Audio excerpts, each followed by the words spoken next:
శ్రీశైలేశదయాపాత్రం ధీభక్త్యాదిగుణార్ణవం యతీంద్రప్రవణం వందే రమ్యజామాతరం మునిం లక్ష్మీనాథసమారంభాం నాథయామునమధ్యమాం అస్మదాచార్యపర్యంతాం వందే గురుపరంపరాం యో నిత్యమచ్యుతపదాంబుజయుగ్మరుక్మ వ్యామోహతస్తదితరాణి తృణాయమేనే అస్మద్గురోర్భగవతస్య దయైకసింధోః రామానుజస్య చరణో శరణం ప్రపద్యే. నీళాతుంగస్తనగిరితటీ సుప్తం ఉద్బోధ్య కృష్ణం పారార్ధ్యం స్వం శృతిశతశిరసిద్ధం అధ్యాపయంతి స్వోచ్ఛిష్టాయాం స్రజనిగళితం యాబలాత్కృత్య భుంక్తే గోదా తస్యై నమ ఇదమిదం భూయ ఏ వాస్తు భూయః. ఈ వీడియోలో అండి గోదా కళ్యాణం ఆ కథ మనం చెప్పుకోవడానికి ప్రయత్నం చేద్దాం.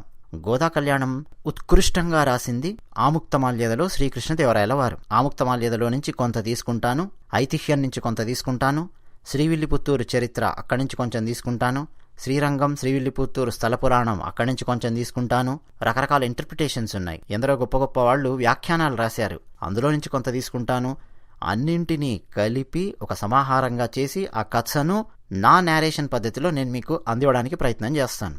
గోదా కళ్యాణం తిరుమలలో అండి భోగి పండగ నాడు అత్యద్భుతంగా చేస్తారు గోదా కళ్యాణం. ధనుర్మాసం అయిపోగానే ఒక తిరుమలలోనేనా కాదు శ్రీరంగంలో చేస్తారు, శ్రీవిల్లిపుత్తూరులో చేస్తారు. కేవలం ఇక్కడ 3 ప్రాంతాలలోనేనా కాదు.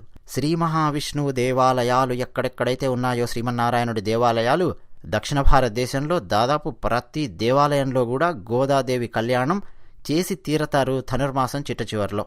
విశాఖపట్నం సింహాచలంలో అండి గోదా కళ్యాణం చేస్తారు, యాదాద్రి గోదా కళ్యాణం చేస్తారు, అహోబిలం గోదా కళ్యాణం చేస్తారు. ఇక మీరు ఎక్కడైనా చెప్పండి, శ్రీ మహావిష్ణువు దేవాలయాలు ఎక్కడెక్కడున్నాయో చెప్పండి, అక్కడక్కడ మొత్తం గోదా కళ్యాణం చేసి తీరతారు.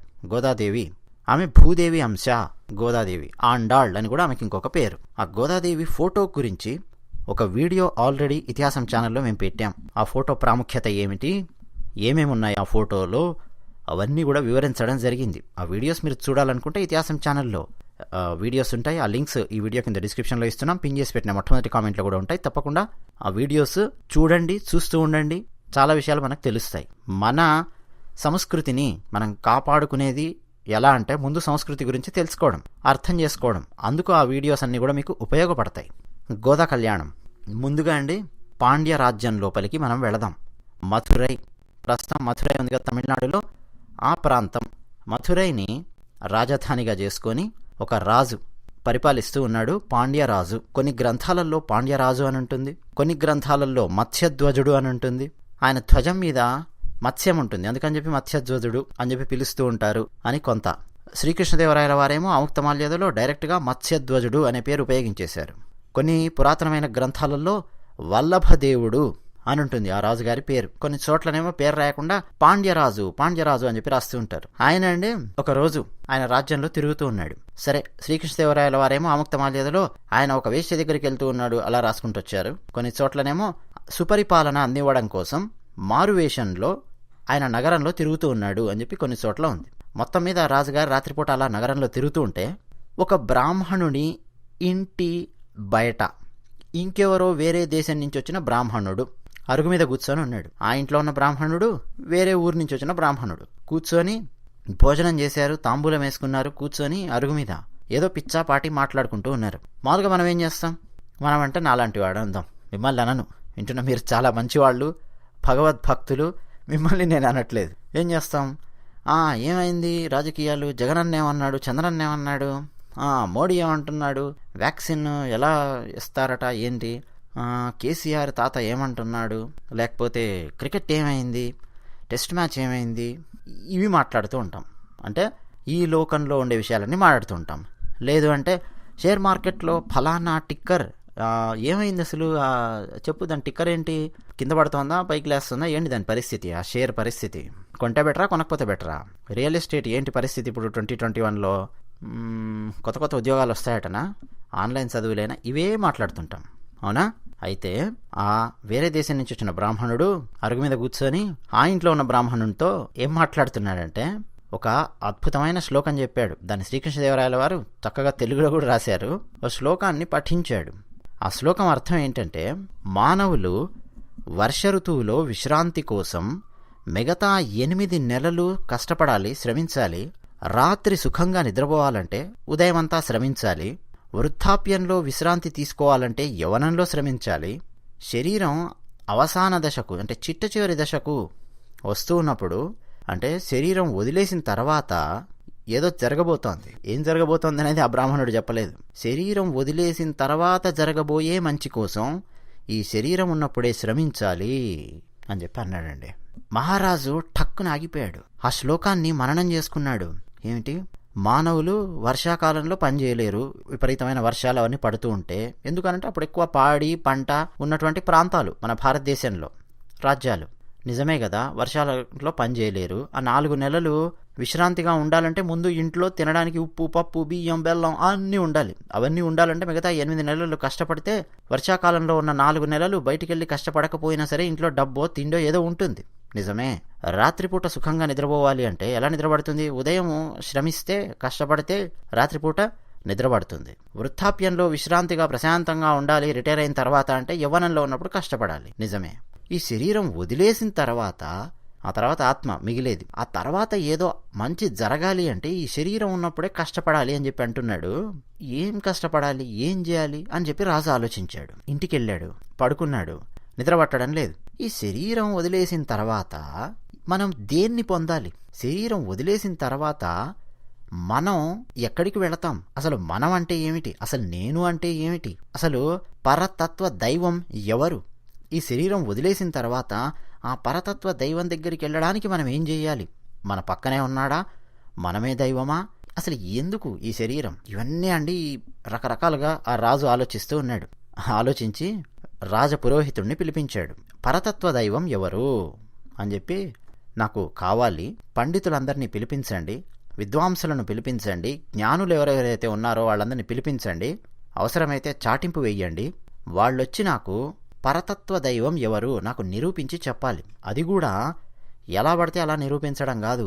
ప్రమాణం వేదాశ్చ, ధర్మజ్ఞ య సమయ ప్రమాణం వేదాశ్చ, వేద ప్రకారం నిరూపించాలి. ప్రమాణం చూపించి నిరూపించాలి. ఏదో నోటికొచ్చింది చెప్తానంటే కుదరదు. అలా గనక నిరూపించగలడానికి ఎవరైతే సిద్ధంగా ఉంటారో వాళ్లను పిలిపించండి అన్నాడు రాజు. మరి ఆ వచ్చేవాళ్ళు ఊరికే రారు కదా, ఏదో ఒక రివార్డు ఇవ్వాలి అని చెప్పి నిర్ణయించుకున్నారు. రివార్డ్ అంటే ఒక బహుమతి ఇవ్వాలనుకున్నారు. ఏం బహుమతి ఇవ్వాలి అంటే, ఏం లేదు, ఒక పట్టు వస్త్రం తీసుకోండి, దాని నిండా, ఆ పట్టు వస్త్రం నిండా బంగారు నాణేలు నింపండి, మణులు వజ్రాలు నింపండి. అది లక్షలలో ఉంటుందా, కోట్లల్లో ఉంటుందా? ఇప్పట్లో ఇక మనం లెక్క పెట్టలేం, కోట్లల్లో ఉండొచ్చు. నింపండి, మూటగట్టండి. మన రాజభవనంలో ఎక్కడైతే మనం ఈ విద్వాంసులందరినీ పండితులను పిలిపించి చర్చించబోతున్నామో, వాదోపవాదాలు జరగబోతున్నాయో అక్కడ పైన వేలాడదీయండి ఆ మూటను. వాదోపవాదాలు ఇవన్నీ నడుస్తాయి కదా. నాకు కావాల్సిన జ్ఞానాన్ని ఎవరైతే ప్రమాణం చూపించి చెప్తారో వాళ్లకు ఆ బహుమానం ఇద్దాం, ప్రకటించండి అన్నాడు రాజు. సరే అన్నారు. మొత్తానికండి చుట్టుపక్కలున్న రాజ్యాల్లో కూడా ప్రకటించారు. ఇక ఒక్కొక్కరు ఆ రాజుగారి ఆస్థానం దగ్గరికి వెళ్ళడం, కూర్చోవడం, మాట్లాడడం, రాజుగారు వేసే ప్రశ్నలకు సమాధానం చెప్పడానికి ప్రయత్నం చేయడం. 2 లేక 3 రకరకాల సిద్ధాంతాలున్నవాళ్ళు రకరకాల వాదోపవాదాలు తీసుకురావడం, ఇవన్నీ నడుస్తూ ఉన్నాయి. రాజుగారికి సంతృప్తి కలగడం లేదు. సందేహాలు అలాగే ఉంటున్నాయి, సందేహాలు మిగిలిపోతున్నాయి. నడుస్తోంది చర్చ, నెలలు గడుస్తోంది. కొత్త కొత్త పండితులు వస్తున్నారు, చేస్తున్నారు. రాజుగారు అందరినీ పిలుస్తున్నారు. చాలా ప్రజాస్వామ్యబద్ధంగా అక్కడ కూర్చొని చర్చిస్తూ ఉన్నారు. అందరికీ అవకాశం ఇచ్చాడు, వింటున్నాడు. ఇలా నడుస్తోంది. మన కెమెరాను ఒకసారి మనం మధురై నుంచి శ్రీవిల్లిపుత్తూరులో పెడదాం. మధురై నుంచి అండి 1 గంట ప్రయాణం ఉంటుంది. శ్రీవిల్లిపుత్తూరు గంట కూడా పట్టదు ఇప్పుడైతే. అప్పటి రోజుల్లో అయితే ఇక నడవాల్సిందే. ఒక 5-6 రోజులు నడిస్తే వస్తుందేమో. అప్పట్లో పర్వతాలు, లోయలు, నదులు, అరణ్యాలు. శ్రీవిల్లిపుత్తూర్ అందమైన ప్రదేశం. శ్రీకృష్ణదేవరాయల వారైతే చాలా అందంగా వర్ణించారండి శ్రీవిల్లిపుత్తూరుని. ఆ ప్రదేశంలో బ్రాహ్మణులు ఎలా ఉన్నారు, వైశ్యులు ఎలా ఉన్నారు, పాడి పంటల మీద ఆధారపడి జీవిస్తున్న వాళ్ళు ఎలా ఉన్నారు, పాలు పితికే వాళ్ళు ఎలా ఉన్నారు, అసలు చాలా అందంగా వర్ణించాడు. ఆ వర్ణన గురించి ఇప్పుడు నేను చెప్పానంటే ఈ వీడియో మొత్తం అదే ఉంటుంది. అందుకే నేను దాని దగ్గరికి వెళ్ళట్లేదు. వేరే వీడియోస్లో నాకు అవకాశం ఉంటే భవిష్యత్తులో చెప్పడానికి నేను ప్రయత్నం చేస్తాను తప్పకుండా. ఒకటి మాత్రం చెప్తాను. ప్రతిరోజు స్త్రీలు బిందెలల్లో, కుండలల్లో నీళ్లు మోసుకొని వచ్చేటప్పుడు వాళ్ళ నోడ్ల మీద పాశురాలు, అందమైన పాశురాలు, శ్రీమన్నారాయణుడికి సంబంధించిన పాశురాలు వాళ్ళ పెదవుల మీద ఆడుతూ ఉంటాయి. శ్రీకృష్ణదేవరాయల వారు రాశారు. అంతేకాదు శ్రీవిల్లిపుత్తూరు మధ్యలో ఒక అందమైన దేవాలయం ఉంది, మన్నార్ అంటారు. ఆ దేవాలయం చుట్టుపక్కల మొత్తం భక్తులు, భాగవతులు, భాగవతోత్తములు అని పిలువబడే స్థాయి ఉన్నవాళ్ళు, మహామహాభక్తులు, విష్ణు భక్తులు అందరూ ఉన్నారు. ఇక దేవాలయం చుట్టుపక్కల అంటే బ్రాహ్మణులు ఎక్కువ మంది ఉండేది. ఎందుకంటే దేవాలయానికి సంబంధించిన కైంకర్యాలు చేయాలి. ఇవన్నీ చేస్తూ వచ్చే పోయే వాళ్లను ఆదరిస్తూ ఉంటారు. శ్రీకృష్ణదేవరాయల వారు పద్యం రాశారు. విడిగా కూడా నేను ఒక వీడియో పెడతాను. ఆ వచ్చిన వాళ్లను పిలిచి కూర్చోబెట్టి పెద్ద పెద్ద అరటాకులేసి వాళ్లకు భోజనం పెట్టి ఏ ఏ కాలంలో ఎలాంటి భోజనం పెట్టాలో అలాంటి భోజనం పెట్టారు. కృష్ణదేవరాయల వారైతే 3 పద్యాలలో రాశారు. చలికాలం ఏం భోజనం పెట్టారు, ఎండాకాలం ఏం భోజనం పెట్టారు, వర్షాకాలం ఏం భోజనం పెట్టారని. భోజనం పెట్టి ఎవరొచ్చినా సరే, ఎవరొస్తారు, వివిధ రాజ్యాల నుంచి, అలాగే ఉత్తర భారతదేశం నుంచి కూడా చాలామంది వస్తూ ఉంటారు. మరి ఉత్తర భారతదేశం నుంచి వచ్చిన వాళ్ళు వీళ్ళతో ఎలా మాట్లాడతారంటే సంస్కృతంలో మాట్లాడతారు. సంస్కృతమే భాష. అప్పుడు ఉత్తర భారతదేశాన్ని, దక్షిణ భారతదేశాన్ని మొత్తం పశ్చిమం నుంచి తూర్పు వైపు మొత్తం భరతఖండాన్ని ఏకం చేసింది ఏంటయ్య అంటే సంస్కృత భాష.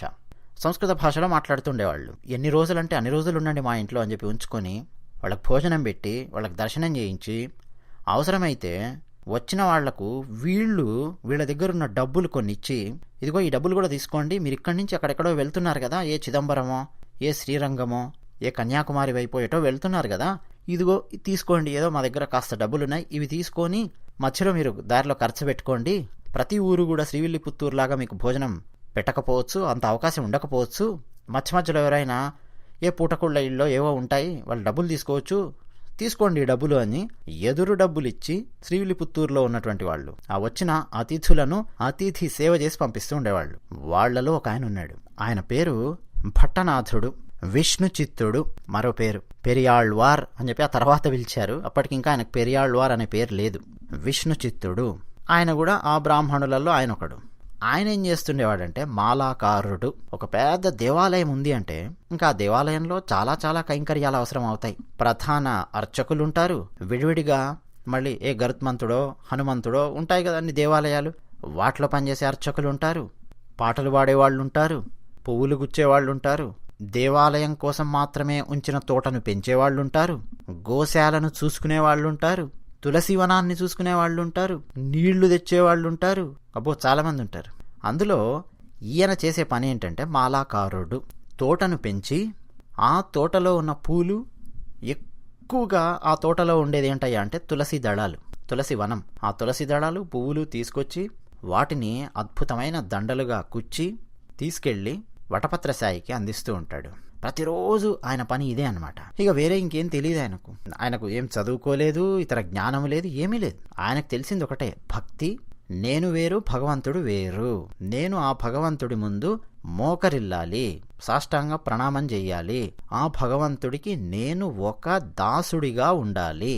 శేషిత్వము అంటారులేండి, శేషిత్వ సంబంధంబు అని కృష్ణదేవరాయల వారు చాలా బాగా రాశారు ఒక వచనంలో. ఇప్పుడు నేను ఆ వచనం ముట్టుకున్నానంటే 5 నిమిషాలు అవుతుంది అది చదవడానికే. నాకు అంత అద్భుతంగా ఆయన సేవ చేస్తూ ఉన్నాడు. ఒకరోజు ఈయన అందంగా దండలు తయారు చేసి ఆ దేవాలయం లోపలికి తీసుకెళ్లారు. ఆ దేవాలయంలో ఉన్న ఆ వటపత్రశాయికి ఆ దండలు అలంకరిస్తూ ఉంటే అప్పుడు ఇక వేరే అర్చకులు ఎవరు లేరు. ఆ సందర్భంలో ఈయన ఒక్కడే ఉన్నాడు. ఆముక్తమాల్యత ప్రకారం అయితే ఈయన ఒక్కడే ఉన్నాడు. ఆ దండలు వేస్తూ ఉంటే ఆ శ్రీ మహావిష్ణువు లక్ష్మీదేవితో అంటున్నాడు, పాండ్యరాజు అక్కడ వాదోపవాదాల కోసం ఒకటి ఏర్పరిచాడు కదా, అందరిని పిలుస్తున్నాడు కదా పండితులను, విద్వాంసులను, ఇదిగో ఈయనను పంపిస్తాను నేను విష్ణు చిత్తుణ్ణి అని లక్ష్మీదేవితో అన్నాడు. అప్పుడు లక్ష్మీదేవి ఈయనకేం తెలియదు కదండి అంది. ఏమి తెలీదా? ఈయన్నే పంపిస్తాను చూడు, ఈయన్నే పంపించి అక్కడ వాదోపవాదాలలో ఈయన గెలిచేలా నేను చేస్తాను చూడు అన్నాడు. సరే అంది లక్ష్మీదేవి. అప్పుడండి ఇక శ్రీమన్నారాయణుడు ఆయన విగ్రహం లోపల నుంచి మాటలు వినిపించాయి. ఎవరికి? విష్ణు చిత్తునికి. విష్ణు చిత్తా అన్నాడు. విష్ణు చిత్తుడు గజ వణికిపోయాడు. ఆ విగ్రహం లోపల నుంచి మాటలు వినిపించేసరికి దండం పెట్టి వణుకుతూ ఏమిటి నారాయణ అన్నాడు.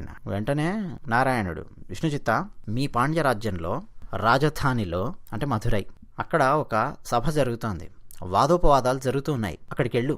ఆ రాజుగారికి వైరాగ్యం కలిగింది. మోక్ష మార్గం ఏమిటి, మోక్షమిచ్చే దైవం ఎవరు అని ఆ రాజుగారు అడుగుతూ ఉన్నారు. వెళ్ళు, ఆ రాజుగారి కళ్ళు తెరిపించు. వేదం ప్రకారం, శాస్త్ర జ్ఞానం ప్రకారం, ఉపనిషత్తుల జ్ఞానం ప్రకారం శ్రీమన్నారాయణుడే పరదైవం అని నువ్వు నిరూపించు. వెళ్ళు, నువ్వు నమ్మేది అదే కదా, నువ్వు నమ్మేదే వెళ్ళి నిరూపించు అన్నాడండి శ్రీమన్నారాయణుడు. ఈయన గజ గజ గజ గజ గజ గజ వణికిపోయి, నీకు ఇంకెవరు దొరకలేదా అన్నాడు ఈయన విష్ణుచిత్తుడు. కృష్ణదేవరాయలు అయితే చాలా బాగా రాస్తారు. నేను మీకు ఆముక్తమాల్యద ఎప్పుడైనా భవిష్యత్తులో చెప్పేటప్పుడు ఒక్కొక్క పద్యం చెప్పి వివరిస్తాను. చాలా అందమైన అర్థాలు వచ్చేలాగా రాస్తారు కృష్ణదేవరాయల వారు. విష్ణుచిత్తుడు, నారాయణ స్వామి, నీకు నేను తప్ప ఇంకెవడు దొరకలేదా అన్నాడు. వెంటనే నారాయణుడు, అదేంటయా అలా అంటావు, వెళ్ళు అన్నాడు ఈయన. వెంటనే విష్ణుచిత్తుడు, ఏమిటి వెళ్ళేది, నేనేమైనా చదువుకున్నాను, అసలు ఎప్పుడైనా నేను వేదం చదువుకున్నానా, వెళ్ళి ఉపనిషత్తులు చదువుకున్నానా, అసలు ఏంటో కూడా నాకు తెలియదు. నాకు తెలిసింది ఏందయ్యా అంటే, ఇగో ఈ ద్వాదశ పుండ్రములు, ఈ నామాలు పెట్టుకుంటాను, మెడలో తులసిమాలలు ఉంటాయి. నాకు తెలిసింది నీ మంత్రం, నారాయణ మంత్రం, ద్వయం అంటారు. కృష్ణదేవరాయల వారు ఒక పద్యంలో, అందుండు ద్వయ సద్మ పద్మవదనుండ శ్రాంత యోగాంధు బద్ధ మధు ద్విరద్విషదుడు అద్వంద్వుడు, చాలా బాగా రాశారు ఒక పద్యము. ఈయన విష్ణుచిత్తుడి నోట్లో ఎప్పుడు ద్వయమంత్రం అనుసంధానం చేస్తూ ఉంటాడు. 2 మంత్రాలు ఉంటాయి శ్రీ వైష్ణవంలో, ఆ మంత్రాలను ఈయన అనుసంధానం చేస్తూ ఉంటాడు. మొత్తం 3 మంత్రాలు, అందులో 2 మంత్రాలు ఈయన ఎప్పుడు నోట్లో తిరుగుతూ ఉంటాయి. అది తప్ప నాకు ఇంకేం తెలీదు.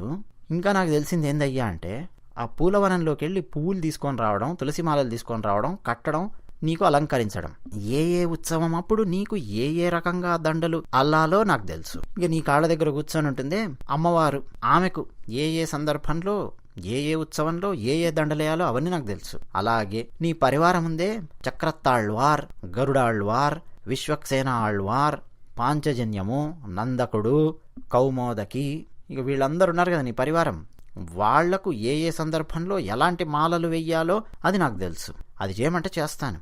లేదు ఇంకా వేరే ఇంకేమైనా నాకు డ్యూటీ వేస్తావా, ఏం వేస్తావు, చీపురు కట్ట తీసుకొని నీ ఆలయం మొత్తం రోజు ఊడవమంటావా, ఊడుస్తాను. నీళ్లు తీసుకొచ్చి రోజు బాగా శుభ్రంగా కడగమంటావా, కడుగుతాను. పోనీ అదీ కాదు, ప్రతిరోజు నిన్ను బయటికి అలా తీసుకొని వెళ్తూ ఉంటాం, నీ ఉత్సవ విగ్రహాన్ని శ్రీవిల్లిపుత్తూరు వీధుల్లో మోస్తూ ఉంటారు, ఆ పల్లకిలో పెట్టుకొని తీసుకెళ్తూ ఉంటారు. అక్కడ నీకు చామరం విసరమంటావా, విసురుతాను. లేదు రాత్రిపూట అండి కాగడాలు పట్టుకొని తీసుకొని వెళ్తూ ఉండేవాళ్ళు. ఇప్పటికి కూడా కొన్ని దేవాలయాలలో మనం చూడొచ్చు, లైట్లు అవన్నీ ఏముండవు, కాగడా పట్టుకొని ముందు నడుస్తూ ఉంటారు, వెనక ఒకరు నడుస్తూ ఉంటారు, పక్కల నడుస్తుంటారు, ఆ మధ్యలో పల్లకీలో పెట్టుకొని ఆ సేవ అనేది జరుగుతూ ఉంటుంది. ఇప్పటికీ మీరు మేల్కోటే కర్ణాటక అక్కడ చూడొచ్చు, చాలా ప్రదేశాలలో మీరు చూడొచ్చు, కాంచీపురంలో చూడొచ్చు, వరదరాజస్వామి. నేను ఇలాంటివి చేయమంటే చేస్తానయా, మోయమంటే మోస్తాను, నిన్ను కాగడా పట్టుకుంటే పట్టుకుంటా, నీ గుడి ఊడవమంటే ఊడుస్తా, పూలు తీసుకురమంటే తీసుకొస్తా.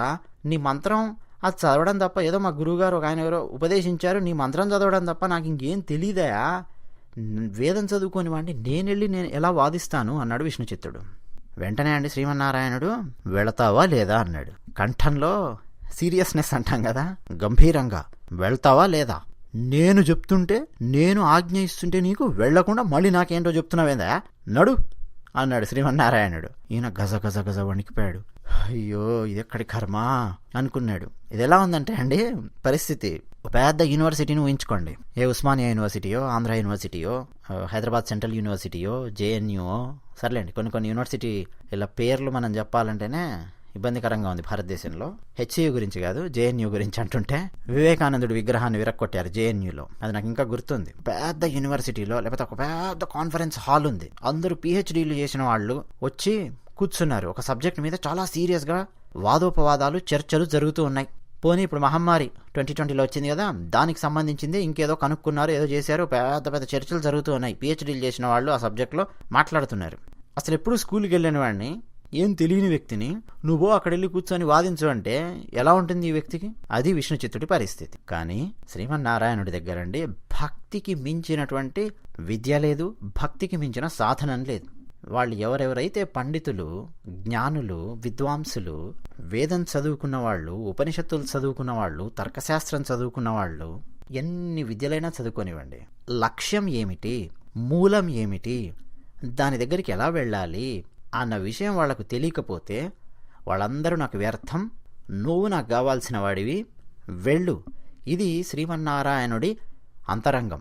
ఆయన ఏం చెప్పలేదు ఇదంతా, కానీ కోప్పడుతున్నట్టే చెప్పాడు, నడు అన్నాడు. అమ్మా అనుకొని విష్ణుచిత్తుడు ఇంటికి వెళ్ళి మొత్తానికి ఇంట్లో ఏమేమి ఉన్నాయని అన్ని డబ్బాలు, బుట్టలు, కుండలు అన్ని వెతికాడు. ఏముంటాయి, తినుబండారాలు తినడానికి ఏమన్నా చూసుకున్నాడు. కొన్ని తినుబండారాలు మూట కట్టుకున్నాడు. అటుకులు, బొరుగులు, బెల్లం, పప్పు, ఉప్పు, బియ్యం, ఇంకేమన్నా మరమరాలు, కారపూసలు, కృష్ణదేవరాయల వారైతే ఇవన్నీ రాశారు. అన్ని మూట కట్టుకొని ఒక పల్లకి మాట్లాడుకున్నాడు. ఆ పల్లకి కూడా ఏదో తుప్పు పాత కారు ఉంటుంది చూడండి, అలా ఉన్నది అది. అలాంటి ఒక పల్లకి తీసుకున్నాడు. ఓ నలుగురిని మాట్లాడుకున్నాడు. వాళ్ళకి డబ్బులు ఇచ్చాడు. వాళ్ళకు కూడా తినడానికి పెట్టుకున్నాడు. ఎందుకు పల్లకి అని అంటే వేగంగా వెళ్ళాలి అని. ఇక ఆయన దగ్గర ఉన్నది అదే. గుర్రాలు లేవు, ఏనుగులు లేవు, నడుచుకుంటూ వెళ్ళాలి. ఇంక నడుచుకుంటూ వెళ్తే శ్రీమన్నారాయణుడు ఆజ్ఞ ఇచ్చాడు కాబట్టి నెమ్మదిగా వెళ్లాల్సిన అవసరం వస్తుంది. నెమ్మదిగా వెళ్తే ఎలా? వేగంగా వెళ్ళాలి. మాట్లాడుకున్నాడు. ఆ పల్లకి మోసేవాళ్ళు ఉండేవాళ్ళు, వాళ్ళు కొంత డబ్బు తీసుకునేవాళ్ళు, అక్కడ దింపేవాళ్ళు. అది నడుస్తూ ఉండేది అప్పటి రోజుల్లో. మొత్తానికండి వెళ్ళాడు. పాండ్యరాజు ఆస్థానానికి వెళ్ళేసరికి పాండ్యరాజు అక్కడున్న వాళ్ళందరూ విష్ణుచిత్తుడి తేజస్సును చూసి ఆశ్చర్యపోయారు. అందరూ లేచి నిలబడి విష్ణుచిత్తుడికి నమస్కారం పెట్టారు. కొంతమంది సాష్టాంగ నమస్కారం పెడుతున్నారు. ఇంకా ఈయన ఎవరో తెలియదు, వాదించలేదు, ఏమీ లేదు. ఈయనను చూడంగానే అండి మెళ్ళో తులసిమాలలు, ముఖ వర్చస్సు, ఆ నామాలు, ఊర్ధ్వపుండ్రాలు అంటారు. ఊర్ధ్వపుండ్రాలు పెట్టుకొని ఒక సూర్యుడిలాగా వెలిగిపోతున్నాడు. రాజుగారు సింహాసనం నుంచి దిగొచ్చారు. రాజపురోహితుడు, నిజానికి రాజపురోహితుడు విష్ణుచిత్తుని కంటే కూడా చాలా పెద్ద ఆయన వయస్సులో. ఆయన నమస్కారం పెట్టాడు. అందరు నమస్కారం పెట్టారు. ఈయన భయంగా వచ్చాడు. కుచేలుడు గనక శ్రీకృష్ణుడి సభలోపలికి, ఆ శ్రీకృష్ణుడి మందిరంలోకి వణుక్కుంటూ భయంగా వస్తాడే, అలా వచ్చాడు ఈయన. ఇక్కడ ఏముందో తెలియదు, ఏంటో తెలియదు. వచ్చి నిలబడ్డాడు. అయ్యో రండి మహాత్మా, మీరెవరు, ఏమిటి అని చెప్పి కనుక్కున్నారు. అయ్యా నా పేరు విష్ణుచిత్తుడు, అదిగో నేను శ్రీవిల్లిపుత్తూర్ ఉంది కదా, అక్కడ ఆ దేవాలయంలో మాలాకారుడిగా పనిచేస్తాను. ఏదో నాకు తెలిసిన 4 మీకు చెప్పడానికి వచ్చాను అన్నాడు ఈయన చాలా వినయంగా. నేనేం పండితుణ్ణిగాను, విద్వాంసుణ్ణిగాను, నాకు తెలిసినవి 4 చెప్తాను మీకు అన్నాడు. అయ్యో దాందే ఉంది మహాత్మా, అందరికీ ఇక్కడ అవకాశం ఉంది, రండి కూర్చోండి అన్నాడు రాజు. ఇప్పుడు విష్ణుచిత్తుడు వెళ్ళి అక్కడ కూర్చున్నాడు. ఆ పండితులందరూ ఏం చెప్తాడు ఈయన, మాలాకారుడట, ఏమిటి పండితుడు కాదు, ఎప్పుడు ఏ కాలేజీలోనూ ఏ స్కూల్లో కూడా చూసినట్టు లేదు, వేదం చదువుకున్నట్టు ఏం కనిపించట్లేదు అని కొంతమంది. మొత్తానికండి విష్ణుచిత్తుడు అత్యద్భుతంగా అక్కడ మాట్లాడాడు. వినమ్రతతో ఎంత అద్భుతంగా మాట్లాడాడంటే తర్కశాస్త్రంలో ఉన్న అద్భుతమైన విషయాలను, ప్రమాణాలను ఆయన చూపించాడు. భగవద్గీతలో శ్రీకృష్ణ పరమాత్మ ఆయన ఏం చెప్పాడో భగవద్గీతను ఉదాహరణగా చెప్పాడు. తైత్తరీయ ఉపనిషత్తులో శ్రీమన్నారాయణుని విశేష గుణ గణాలను తీసుకొచ్చి మొత్తం వర్ణించాడు. అసలు ఆయన వర్ణిస్తున్నాడన్న విషయం ఆయనకు కూడా తెలియదు. శ్రీమన్నారాయణుడే ఈయన నోటి నుంచి పలికిస్తున్నాడు. విష్ణు పురాణంలో ఏమేం చెప్పారో అదంతా చెప్పాడు. నారాయణుడు, విష్ణువు 2 వేరువేరు. నారాయణుడు పరతత్వము, పరమపదంలో ఉంటాడు. ఆ నారాయణుడు మోక్షాన్నిస్తాడు. విష్ణువు అనేది ఆ నారాయణునికి ఉన్న ఎన్నో గుణగణాలలో ఒక గుణం. It is an attribute. చెప్పాలంటే విశ్వమంతటా వ్యాపించి ఉన్నాడు, విశ్వం మొత్తం వ్యాపించి ఉన్నాడు అనే అర్థం వస్తుంది. కాబట్టి అదిగో అక్కడ విష్ణువు అని చెప్పి పిలుస్తున్నాము. ఆ నారాయణునికి ఉన్న ఎన్నో గుణగణాలలో ఒకటి విశ్వమంతా వ్యాపించి ఉన్న గుణం, దాన్ని విష్ణువు అంటున్నాము. నారాయణుడు ఇలా ఉంటాడు, ఆయనకిలా రూపాలున్నాయి. వ్యూహ రూపం ఉంది, అంతర్యామి రూపం ఉంది, అర్చా రూపం ఉంది, చాలా చక్కగా విభవ రూపం ఉంది. ఇవన్నీ వర్ణించుకుంటూ వచ్చాడు నారాయణుడి తత్వాన్ని. ఈయన మాట్లాడుతూ నారదుడు ఏమేం చెప్పాడో అదంతా చెప్పాడు. వ్యాసునికి నారదుడికి మధ్య చర్చ ఏమొచ్చిందో అది చెప్పాడు. సత్యం సత్యం పునఃసత్యం ఉద్ధృత్వా బుధముచ్యతే వేదాశాస్త్రం పరం నాస్తి న దైవం కేశవాత్పరం అని నారద పురాణంలో వ్యాసుడు రాసినట్టు నేను 3 మార్లు చేతులెత్తి మరీ నిర్ణయిస్తున్నాను, కేశవుని కన్నా పరమైన దైవము లేదు, వేదం కన్నా పరమైన శాస్త్రం లేదు అని వేదవ్యాసుడు రాసిన దాన్ని తీసుకొచ్చి చెప్పాడు. చెప్తూనే ఉన్నాడు, ఈయన మాట్లాడుతూనే ఉన్నాడు. అక్కడున్న పండితులండి అందరూ ఆశ్చర్యపోయారు. ఓ పక్క భగవద్గీత చెప్పాడు, ఓ పక్క వేదంలో నుంచి ప్రమాణం చెప్తున్నాడు, ఓ పక్క ఉపనిషత్తుల్లో నుంచి చెప్తున్నాడు, ఓ పక్క పురాణాలలో నుంచి చెప్తున్నాడు. పండితులందరూ ఆశ్చర్యపోయి చూస్తున్నారు. రాజుగారు వేసే ప్రశ్నలన్నింటికీ తర్కబద్ధంగా సమాధానాలు ఇస్తున్నాడు.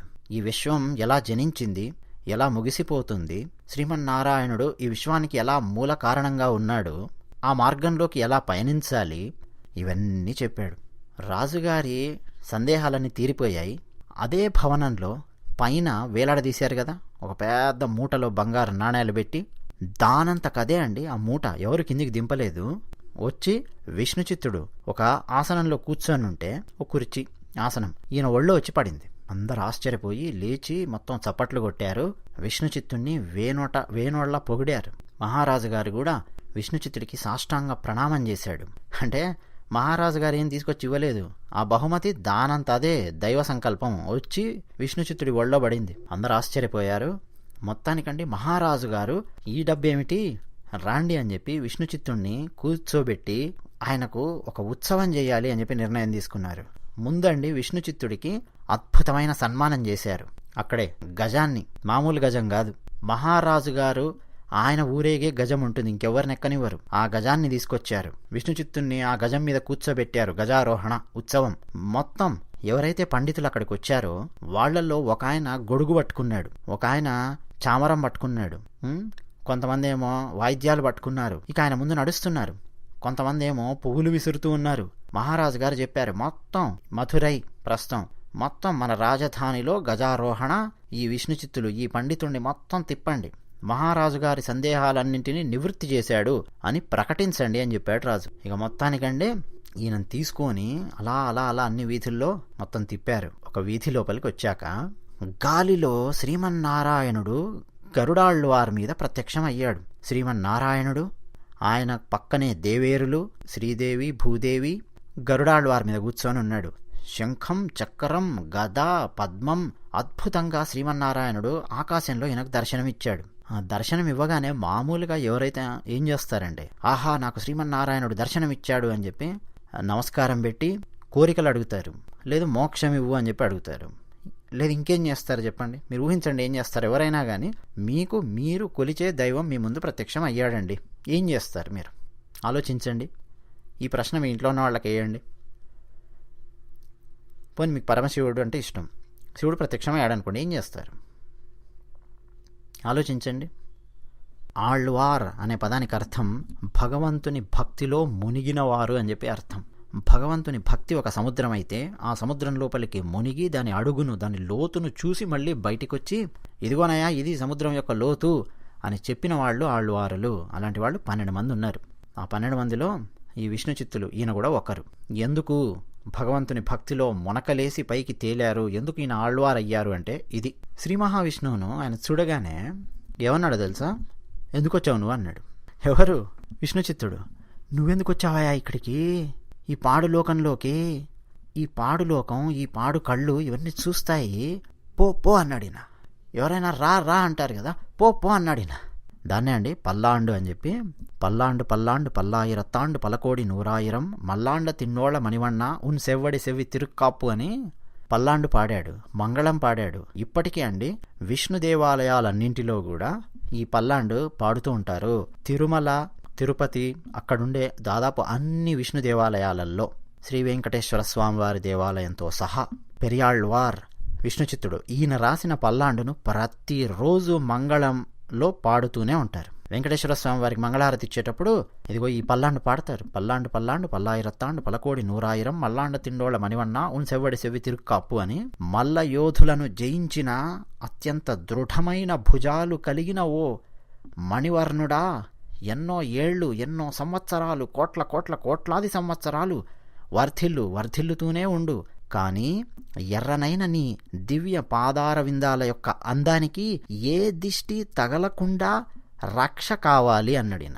మామూలుగా చిన్నపిల్లలకు ఎప్పుడన్నా ఏదైనా ఫంక్షన్కి తీసుకొని వెళ్ళి ఇంటికి రాగానే వీడికి ఈరోజు దిష్టి తగిలిందండి, మన పిల్లోడిని ఫంక్షన్లో అందరూ బాగున్నాడు అని చెప్పి అన్నారు, వీడికి దిష్టి తగిలింది, దిష్టి తీయండి అంటారు. పెళ్లిళ్ళల్లో దిష్టి చుక్క పెడుతూ ఉంటారు పెళ్లి కొడుకు పెళ్లి కూతురుకు. ఆయనను ఎవరిని, శ్రీ మహావిష్ణువును ఏదో తన కొడుకో తన ఇంట్లో పిల్లోడు అన్నట్టుగా చూసి నువ్వెందుకు వచ్చావా, పో పో పో, ఇది పాడులోకం మీద అందరు నిన్ను చూస్తూ ఉన్నారు, అందరి పాడుకళ్ళు నీ మీద పడితే నీకు దిష్టి తగులుతుంది పో అన్నాడేనా విష్ణుచిత్తుడు. చాలా అద్భుతమైన పల్లాండు అనమాట అది. ఆడియో మోడుం నిన్నోడుం పిరివిండ్రి ఆయిరం పల్లాండు వడివాయ్ నిన్ వలమార్బినిల్ వాల్కిండ్ర మంగయ్యం పల్లాండు.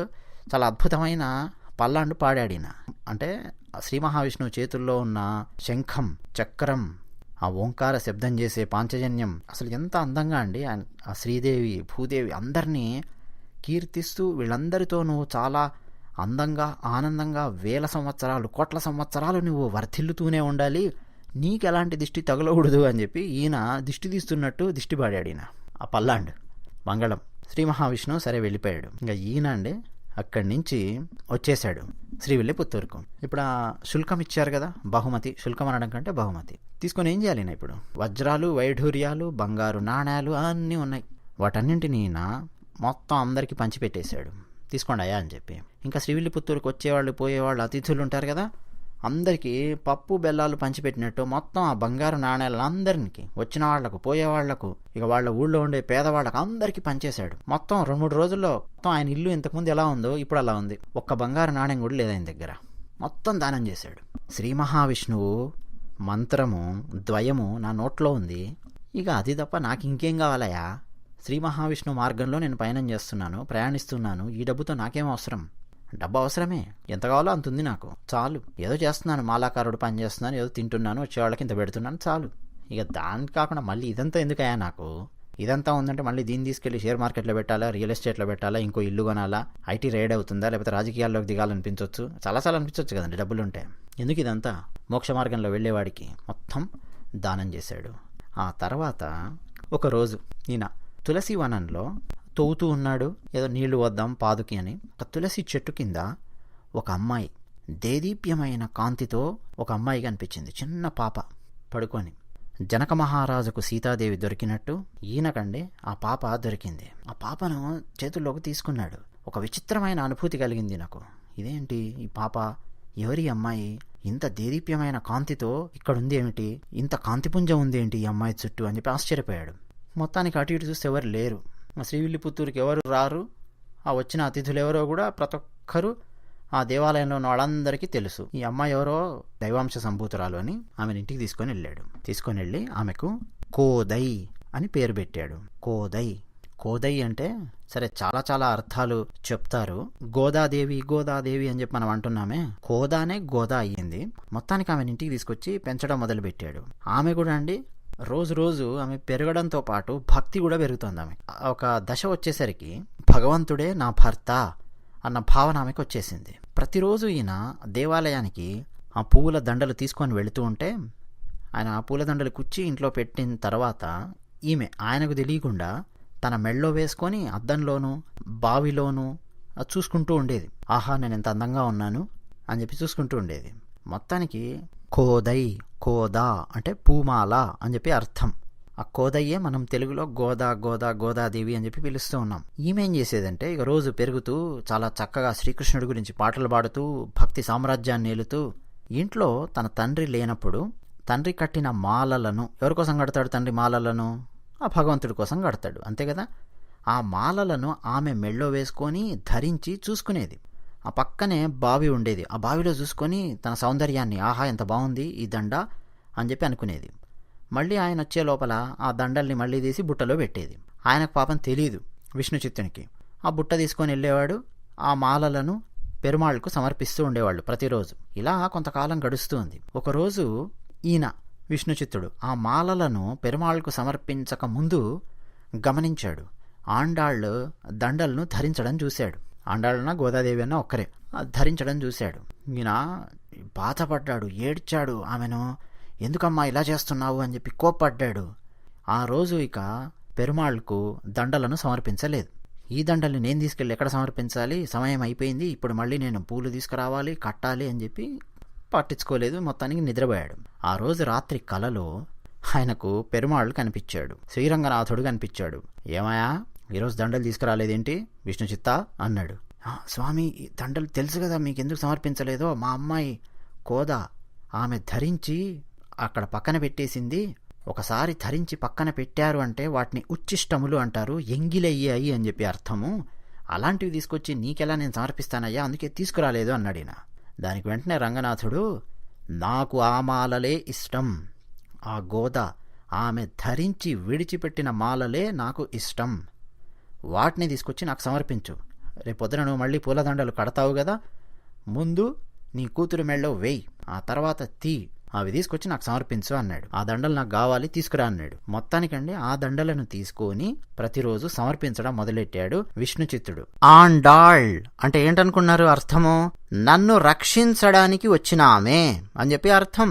ఆండాళ్ అంటే రక్షించడానికి వచ్చిన ఆమె, రక్షకురాలు, మమ్మల్ని రక్షించడానికి వచ్చింది అని చెప్పి అర్థం. అలాగే ఈమెకు మరో పేరు కూడా ఉంది, చూడి కొడుత్తా అని చెప్పి పిలుస్తారు. చూడి కొడుత్త నచ్చియార్ అంటారు. చూడి కొడుత్తా అంటే ఏం లేదండి, ఆముక్తమాల్యద అంటేనే చూడి కొడుత్తా. మరి ఆముక్తమాల్యద అంటే ఏమిటి, చూడి కొడుత్తా అంటే ఏమిటి అంటే తాను ధరించిన మాలను తీసి ఇచ్చింది. ఆ మాలను తీసుకొని శ్రీమన్నారాయణుడు తనకు అలంకరించమని చెప్పి అడిగాడు. అంటే ఆమె వదిలివేసిన మాలలను నాకు అలంకరించండి అని చెప్పి శ్రీమన్నారాయణుడు అడిగాడే, ఆ అర్థం ఆముక్తమాల్యద అంటే. అలాగే చూడి కొడుత్త నాచ్యార్ అన్నా గానీ అదే అన్నమాట అర్థం. ఆండాళ్ళన్నా, చూడి కొడుత్త నాచ్యార్ అన్నా, చూడి కొడుత్తా అన్నా, గోదాదేవి అన్నా, కోదా అన్నా, కోదయ్యన్నా అన్ని ఈమె పేర్లే. ఇంకా తర్వాత క్రమక్రమంగా కోదాదేవికి భగవంతునితో ముందు నుంచే ఇక సహజమైన సంబంధం. ఎందుకంటే ఈమె భూదేవి అవతారం కాబట్టి. నేను శ్రీకృష్ణుడిని వివాహం చేసుకుంటాను అన్నది. ఎందుకంటే ఆ ఊళ్ళో ఉన్న మన్నార్ దేవాలయం అంటే శ్రీకృష్ణుడు. నేను వివాహం చేసుకుంటాను అని అనేసరికి తండ్రి, శ్రీకృష్ణుడిని ఎప్పుడు వివాహం చేసుకుంటామమ్మా, ఆ కాలము కాదు, పోని అక్కడెక్కడో ఉంది బృందావనం, దూరము, చాలా దూరం బృందావనం, పోని బృందావనం వెళ్ళినా దొరకడు. ఎందుకంటే అది ఈ కాలం కాదు, అది అయిపోయింది, ద్వాపర యుగం అన్నాడిన. మరి ఎలా అందిమే. మొత్తానికి అక్కడున్న పెద్దల దగ్గర ఒక వ్రతం ఉంది అని చెప్పి విన్నది. వ్రతం చేశారు ఎవరు, గోపికలు. నేను ఇప్పుడు ఒక వ్రతం చేస్తాను, ఆ గోపికలు ఎలాగైతే వ్రతం చేశారో అలాంటి వ్రతం నేను చేస్తాను. నా స్నేహితురాళ్ళు ఉంటారు కదా, వాళ్ళందరినీ గోపికలుగా భావించి నేను వ్రతం చేస్తాను. ఈ శ్రీవిల్లిపుత్తూరునే గోకులంగా నేను భావిస్తాను. ఇక్కడ శ్రీవిల్లిపుత్తూరు దేవాలయంలో ఉన్న వటపత్రసాయిని శ్రీకృష్ణుడిగా నేను కొలుస్తాను. ఈ కోవెలనే నందగోపుని గృహంగా భావిస్తాను అని ఆమె తిరుప్పావై వ్రతాన్ని ప్రారంభించి ఆచరించడం మొదలుపెట్టింది. తిరుప్పావై, గోదాదేవి రచించిన తిరుప్పావైలో ఒక్కొక్క పాశురాన్ని వ్యాఖ్యానం చేస్తూ ఉంటే పండితులు ఆశ్చర్యపోతూ ఉండేవారు. రామానుజాచార్యుళ్లాంటి వాళ్ళు ఆశ్చర్యపోయేవాళ్లు. ఆ తర్వాత పరాశర భట్టర్, ఎందరో మహామహా మేధావులు, పండితులు, జ్ఞానులు, భాగవతోత్తములు, భక్తులు తిరుప్పావైలోని ఒక్కొక్క పదాన్ని, ఒక్కొక్క అక్షరాన్ని విశ్లేషిస్తూ వ్యాఖ్యానం చేస్తూ ఆలోచిస్తూ ఉంటే అది మోక్ష మార్గం వైపు నడిపించే విధంగా ఉన్నాయి. అంతేకాదు ఒక్కొక్క పాశురం ఒక్కొక్క కొత్త విషయాన్ని నేర్పిస్తోంది. ఆ కొత్త విషయాలని చెప్పి అనుకుందామా అంటే ఉపనిషత్తుల్లో ఎంతో అందంగా మునులు కీర్తించినటువంటి విషయాలను, ఉపనిషత్తుల్లో పెట్టిన విషయాలను ఒక సారాంశంలాగా ఇలా పిండితే ఒక్కొక్క పాశురం మనకు కనిపిస్తోంది. అంత అద్భుతంగా ఉన్నాయి.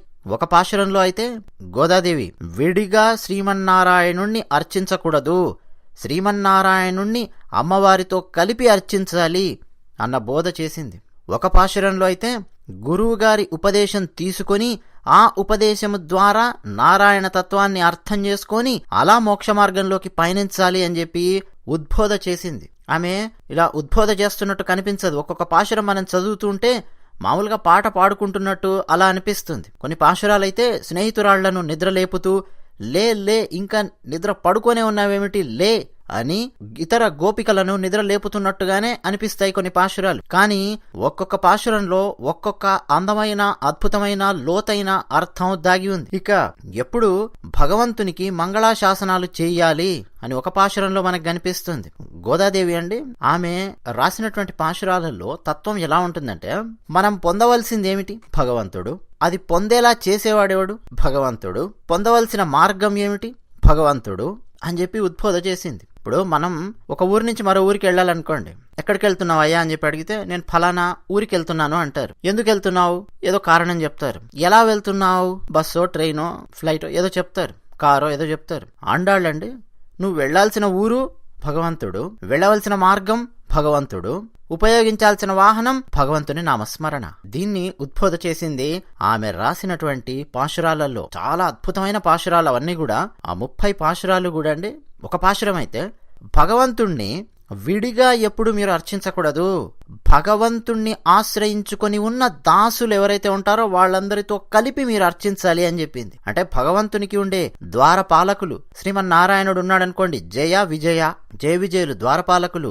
అలాగే శ్రీకృష్ణుడు అనగానే మనకి ఎవరు గుర్తొస్తారు, ఆయన ద్వారపాలకులు. బలరాముడు, యశోద, నందగోపుడు వీళ్ళందరూ గుర్తొస్తారు. అలాగే శ్రీమన్నారాయణుడు అనగానే ద్వారపాలకులు, శంఖు, చక్రం, గద, నందకం, విశ్వక్సేనుడు, గరుడాళ్వార్ వీళ్ళందరినీ కలిపి శ్రీమన్నారాయణుణ్ణి అర్చించాలి అని గోదాదేవి ఉద్బోధ చేసింది. చాలా ఆశ్చర్యకరమైన విషయాలను, అందమైన విషయాలను, లోతైన విషయాలను మోక్ష మార్గాన్ని సూచించే విషయాలను తన తిరుప్పావైలో చెప్పింది. అంతేకాదు భగవంతుణ్ణి అనుభవాన్ని మనం పొందాలంటే విడివిడిగా ఒక్కొక్కరు భగవంతుని అనుభవాన్ని పొందడం కాదు, ఒక గోష్ఠిలాగా కలిపి 10 మంది 20 మంది 100 మంది భక్తులందరూ కలిసి ఒక గోష్ఠిలాగా భగవంతుణ్ణి అర్చించాలి అని మనకు నేర్పించింది. ఇలా ఎన్నెన్నో విషయాలు తిరుప్పావైలో ఉన్నాయి. ఆమె వాడిన పదాలు కూడా అండి చాలా ఆశ్చర్యకరమైన పదాలు, అద్భుతమైన పదాలు. శ్రీకృష్ణుణ్ణి ఇళం సింగం అన్నది. యశోదై ఇళం సింగం, ఏరారంద కణ్ణి యశోదై ఇళం సింగం అని మొట్టమొదటి పాశురంలో వస్తుంది.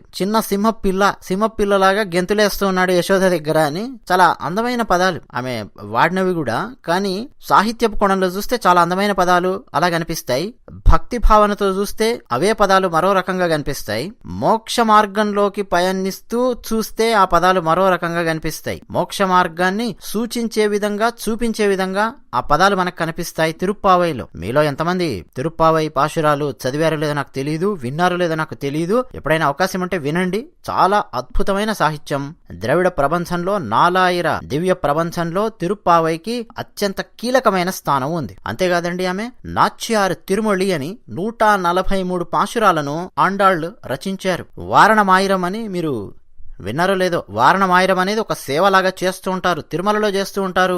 దాదాపు విష్ణు ఆలయాలన్నింట్లో కూడా అండి వారణమాయిరం ఒక సేవలాగా చేస్తూ ఉంటారు. ఆ పాశురాలు పాడుతూ ఉంటారు. భగవంతుడు తనను వివాహం చేసుకున్నాడు అన్నట్టు ఆమె కలగన్నది. దాన్ని వారణమాయిరంలో ఆమె రాసింది. ఈ విషయం తండ్రికి కూడా తెలిసింది. భగవంతుడిని కలలో వచ్చి నిన్ను పెళ్లి చేసుకుంటానని అనడమేమిటి, భగవంతుడు నిన్ను పెళ్లి చేసుకోవడం ఏమిటి అని ఆయన, లేదు నాకు చెప్పాడు భగవంతుడు నన్ను పెళ్లి చేసుకుంటాడు అని ఈమె. ఆ చుట్టుపక్కలున్న పండితులు, బ్రాహ్మణులు వాళ్ళందరూ కూడా వచ్చి చూశారు, మాట్లాడారు. ఈమె ఏం చెప్తున్నది, భగవంతుడు తనను వివాహం చేసుకోవడం ఏంటి అని అందరూ ఆశ్చర్యపోయారు. ఒకరోజు శ్రీరంగనాథుడు ఈ విష్ణు చిత్తునికి కలలో కనిపించి, శ్రీరంగానికి ఆండాళ్ను తీసుకొనిరా, నేను ఆమెను వివాహం చేసుకోవాలని చెప్పి అనుకుంటున్నాను, నువ్వేం కష్టపడాల్సిన అవసరం లేదు, నేనే పరివారాన్ని మొత్తం అందరినీ పంపిస్తాను, చక్కగా అలంకరించుకొని ఆమె ఆ పల్లకిలో వస్తే చాలు, నేను ఆమెను వివాహం చేసుకుంటాను అని శ్రీరంగనాథుడు విష్ణు చిత్తుడికి కలలో చెప్పాడు. ఆయన దిగ్గున లేచి కూర్చొని ఆ కూతురుతో చెప్తే కూతురు సంతోషించింది. కానీ ఇది కళ నిజం ఆయనకు అర్థం కాలేదు. సరే,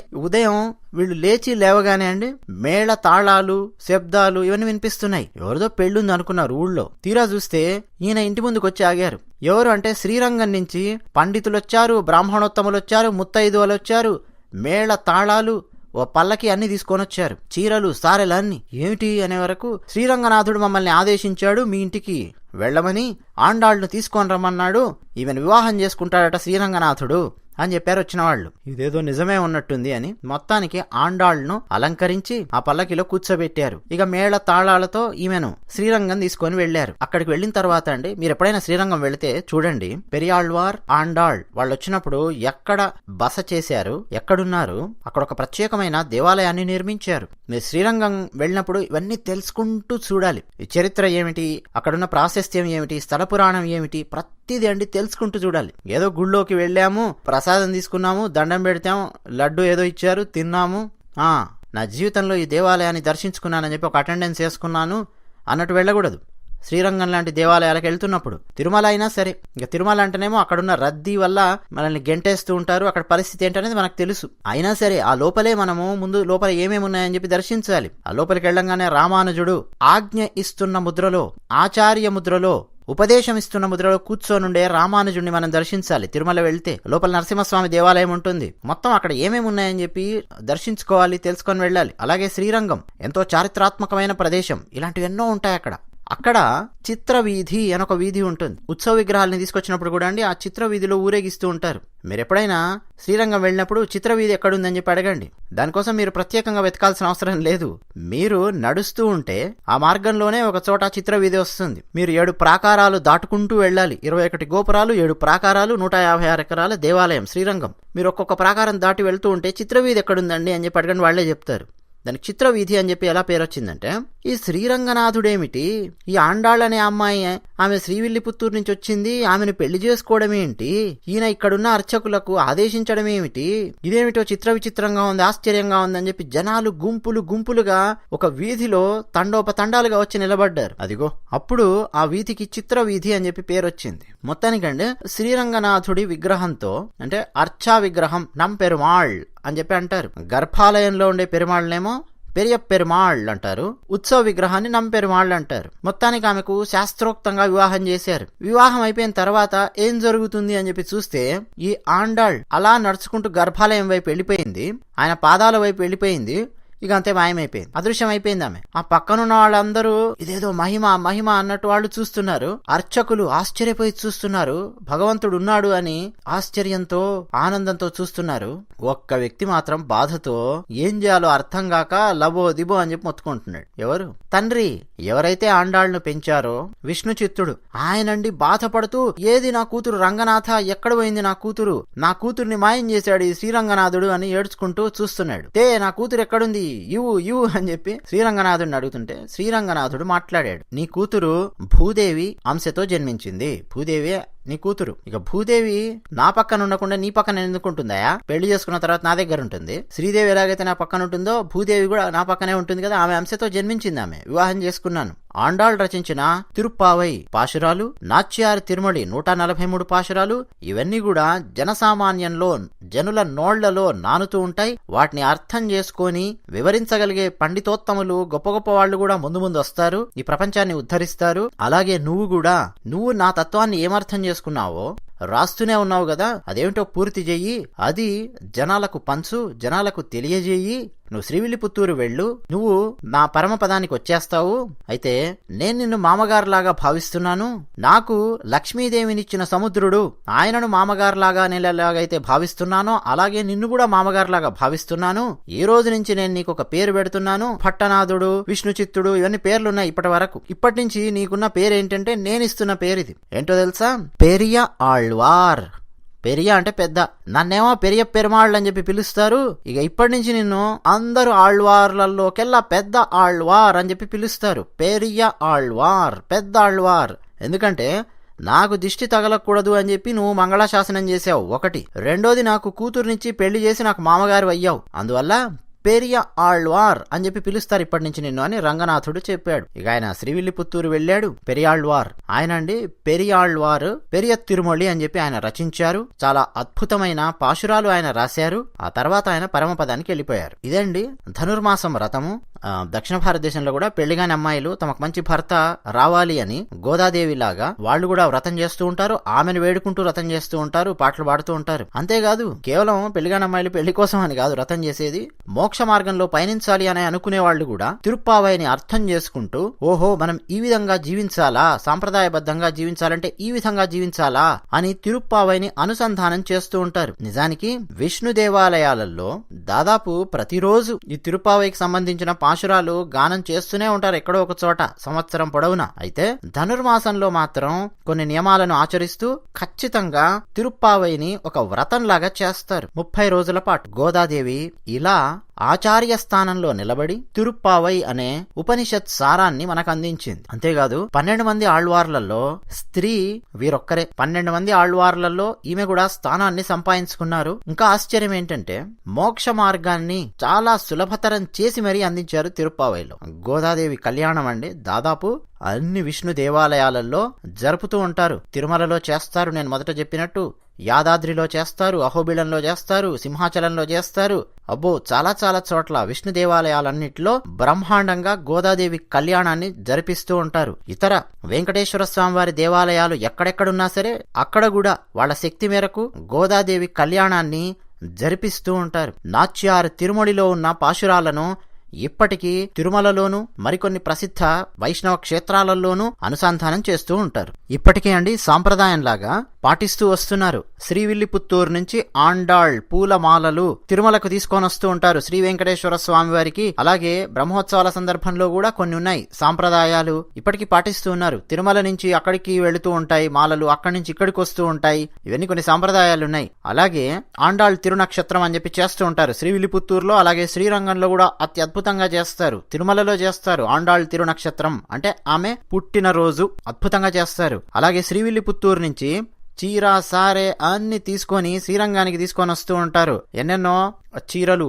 పూలమాలలు ఇప్పటికీ తీసుకొని వస్తుంటారు. అదొక సాంప్రదాయం. శ్రీరంగం నుంచి శ్రీవిల్లిపుత్తూరు కొన్ని తీసుకెళ్తూ ఉంటారు. అవన్నీ సాంప్రదాయబద్ధంగా మంత్రోచ్చారణతో, మేళ తాళాలతో తీసుకొని వెళ్తూ ఉంటారు. ఆ సాంప్రదాయాల గురించి మనం మాట్లాడాలంటే ఈ వీడియోలో అవసరం లేదు, వేరే వీడియోస్ లో మనం మాట్లాడుకోవడానికి ప్రయత్నం చేద్దాం. అంతేకాదు గోదాదేవి కోసం అన్ని విష్ణు దేవాలయాలలో ఒక ప్రత్యేకమైన మందిరం ఖచ్చితంగా కడతారు. ఒక ప్రత్యేకమైన దేవాలయాన్ని కడతారు. తిరుమలలో కూడా అండి గోదాదేవి కోసం ఆండాళ్ళ సన్నిధి అని చెప్పి ప్రత్యేకంగా ఉంటుంది. వరదరాజస్వామి దేవాలయానికి మీరు వెళ్ళినప్పుడు గమనించండి, ఆళ్వారు సన్నిధి, ఆండాళ్ళ సన్నిధి ఇవన్నీ మనకు కనిపిస్తాయి. దాదాపు అన్ని విష్ణు దేవాలయాలలో, వెంకటేశ్వర స్వామి వారి దేవాలయాలలో ఆండాళ్ళ సన్నిధి అని చెప్పి విడిగా కట్టి మరి ఆండాళ్ విగ్రహాన్ని ప్రతిష్ఠిస్తారు.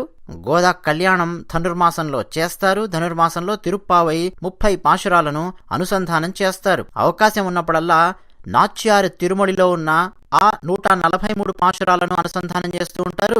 వారణమాయిరం అదైతే తిరుమల ఇతర వెంకటేశ్వర స్వామి దేవాలయాలలో చాలా అద్భుతంగా అందంగా పాడుతూ ఒక వేడుకలాగా చేస్తూ ఉంటారు వారణమాయిరం. ఇదండి నాకు ఎంతవరకు శక్తి ఉందో అంతవరకు చెప్పడానికి ఇందులో ప్రయత్నం చేశాను.